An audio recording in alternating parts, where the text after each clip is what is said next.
Listen to AM 560 The Answer online at 560theanswer.com, on the AM 560 mobile app, on your Alexa-powered smart speaker, and on TuneIn, iHeart, and on Odyssey. This is Chicago's Morning Answer with Dan Proft and Amy Jacobson on AM 560 The Answer.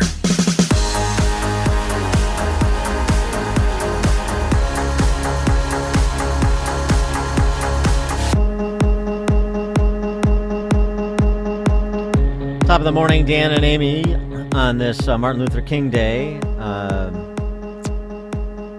Much of King's reviews of America remain as relevant today and in many different ways than they were when he offered them during the height of the Civil Rights Movement.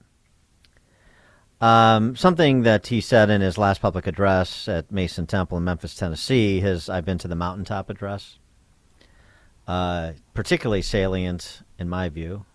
All we say to America is be true to what you said on paper.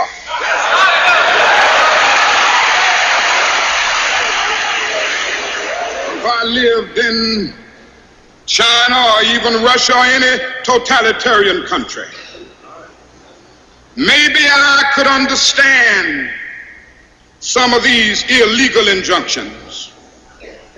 Maybe I could understand the denial of certain basic First Amendment privileges because they haven't committed themselves to that over there. But somewhere I read of the freedom of assembly. Somewhere I read of the freedom of speech. Somewhere I read of the freedom of press. Somewhere I read that the greatness of America is the right to protest far right.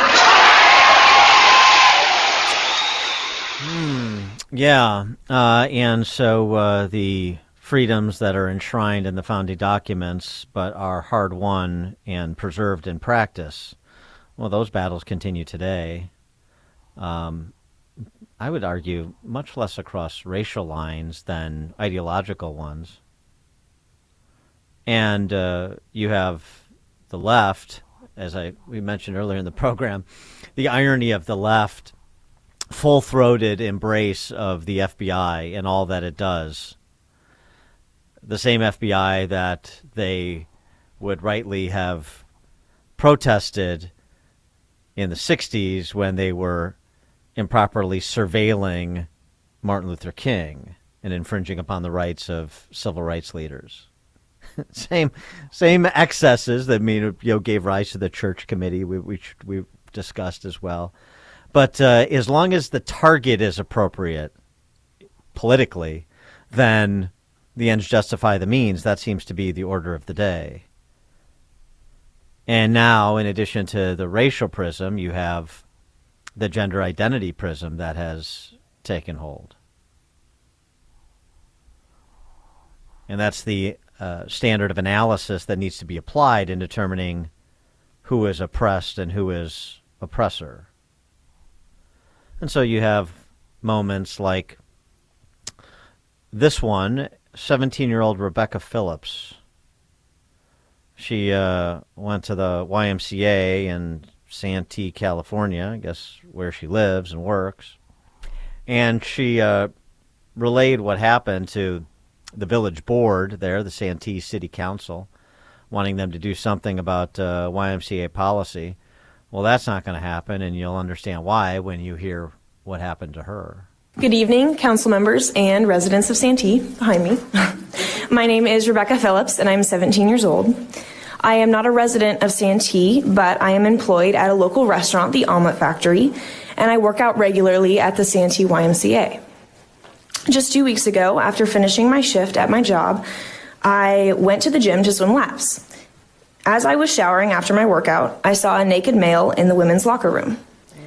I immediately went back into the shower, terrified, and hid behind their flimsy excuse for a curtain until he was gone.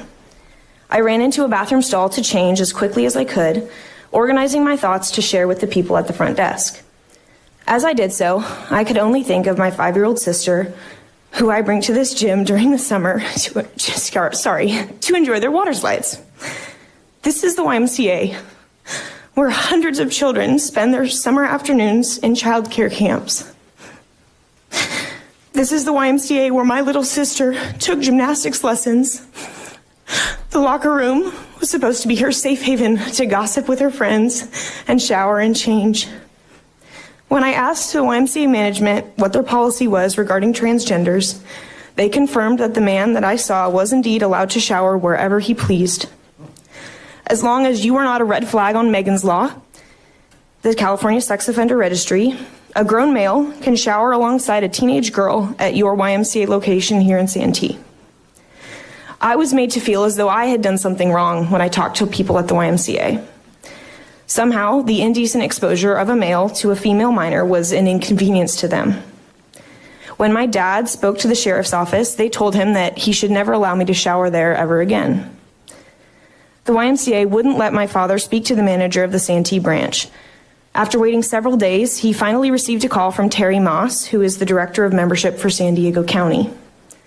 She informed my dad that I was not in any danger at the time of the incident, that I was safe.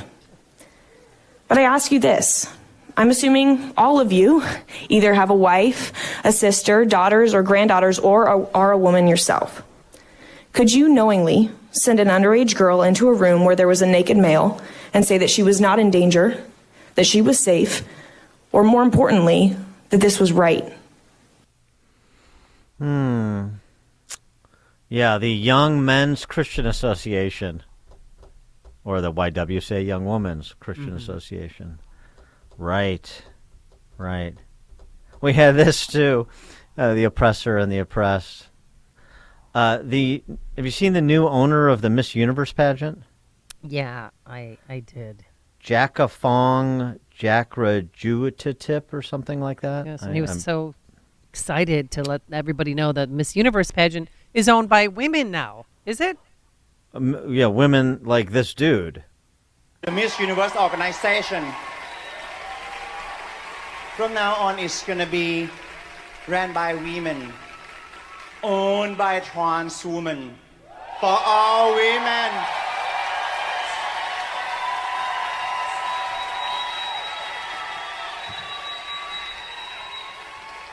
For all women really around the world to celebrate the power of feminism.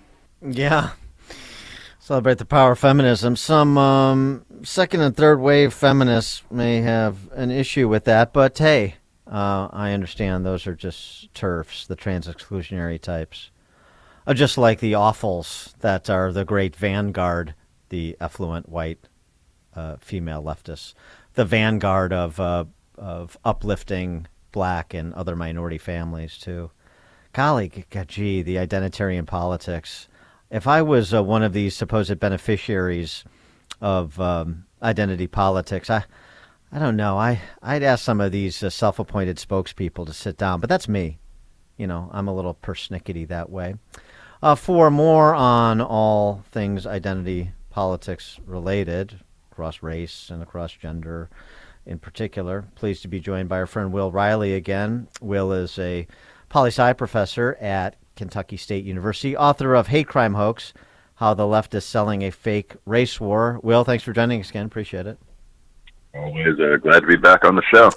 Happy to have you. We don't have any update on the Noose that was found at the Obama library site. It's still a $100,000 reward on that, so I'm sure Chicago police will apprise us if there are any developments. Yes.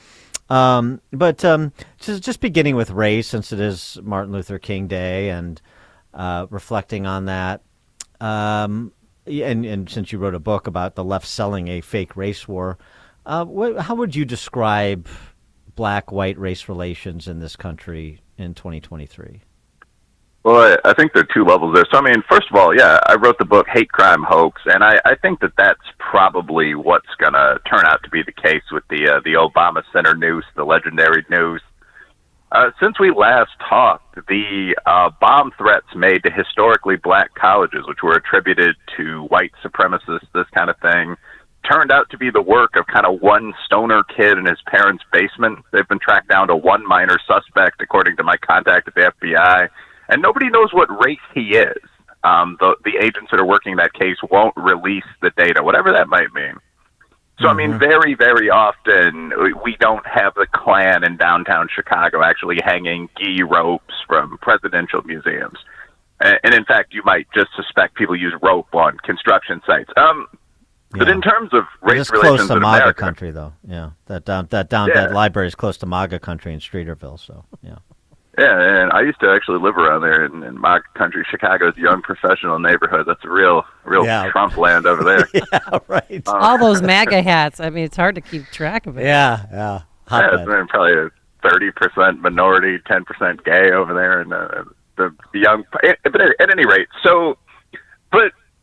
race relations in America, I think there really are two elements here. First of all, on a day-to-day basis. I mean, I always say if you go to the basketball court, the golf course, the barbershop, race relations are absolutely normal. I went to a UK basketball game down here near Louisville, Lexington recently. I mean, tens of thousands of people of every ethnic background just sort of hanging out. You might see a high school fight between white and black kids, but there really are very few tensions on a day-to-day basis. And we've moved beyond white and black today. I mean, the country is 7% Asian, 17% Caucasian, Hispanic, this kind of thing.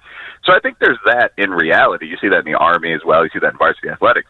And then I think that there's the presentation of race relations that you get from the media, which is constant tension and violence, the groups at one another's throats. I mean, going back to Marshall McLuhan, media realized long ago that there's certain things that sell. I mean, sex, bright pictures of food, war. But one of them is ethnic conflict. And I think, unfortunately, that old marketing lesson has been, reinforced through generations of the cable news business. So if a black man and a white woman get into a shoving match in a dog park, that's almost guaranteed to become regional, if not national news. Right. So there's this very false picture of what race relations look like, and that's a real problem. Well, I don't know. Did you ever cover this? Remember the North Carolina power outage? And they blamed it originally, or were looking into it, due to drag queen show protesters. Never had a follow-up on that one either.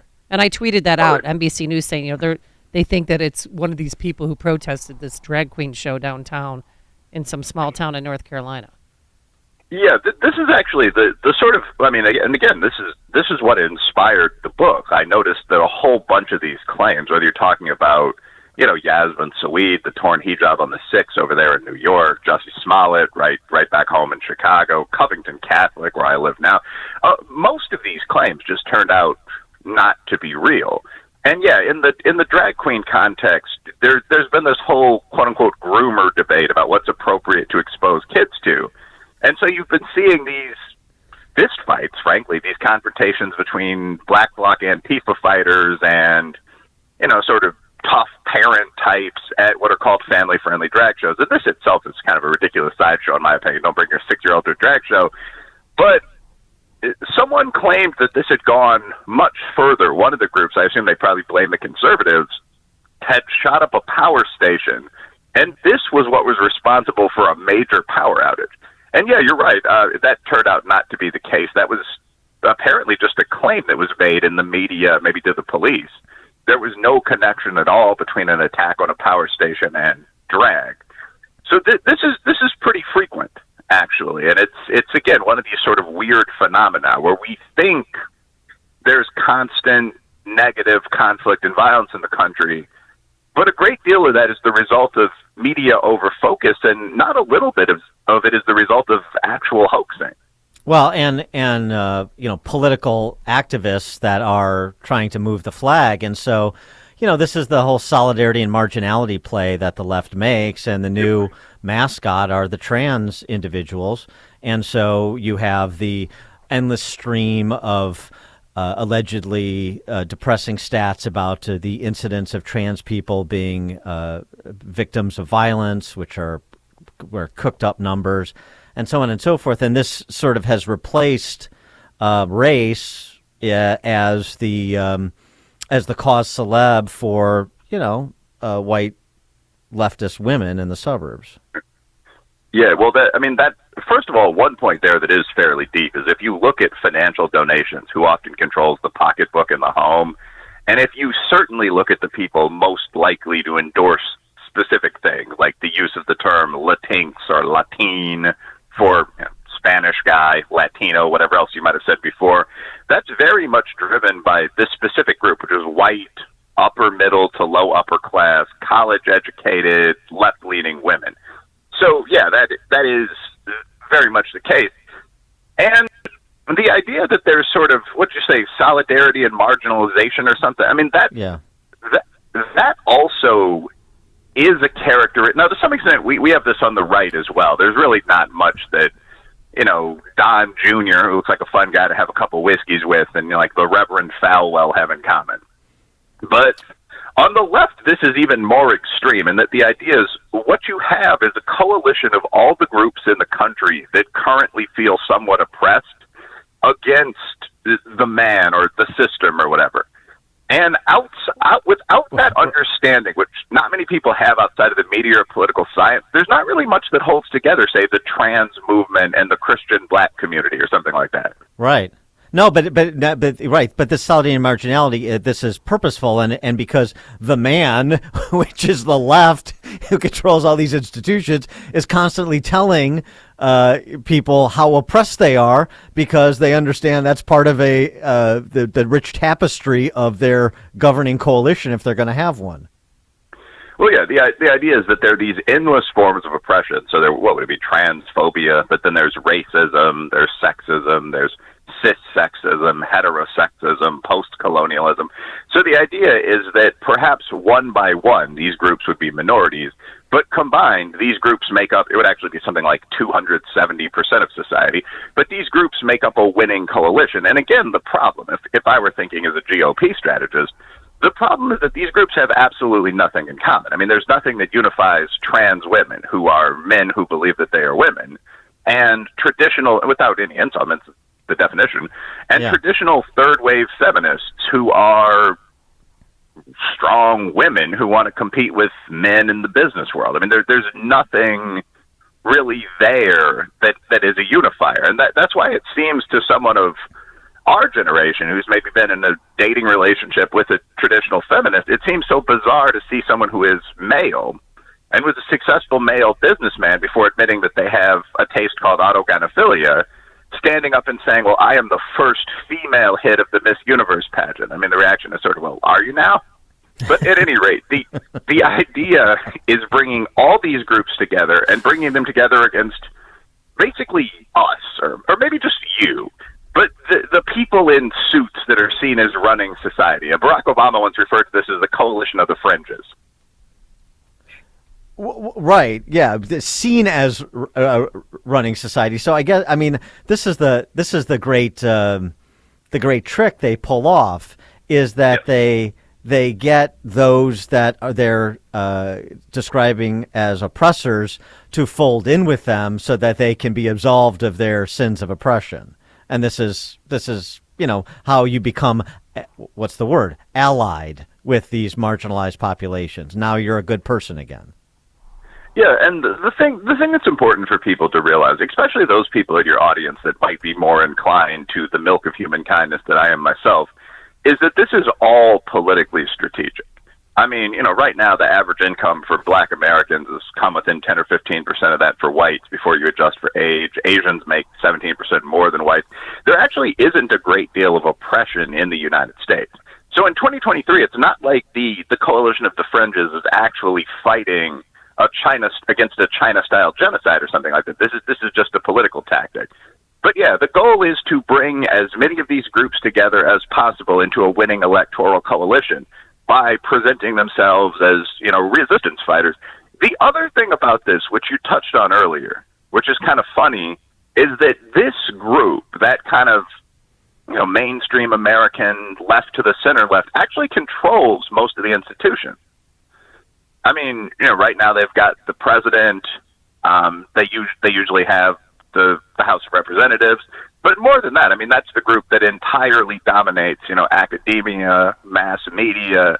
I mean, we're all in those arenas fighting right now. I mean, secondary education.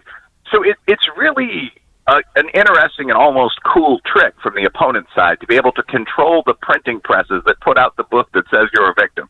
Yeah, exactly. Andrew Sullivan said a couple years ago, we're all on a college campus now. To me, we're all in Leonard Bernstein's Manhattan penthouse. We're all radical chic now. With Leonard Bernstein and the Black Panthers.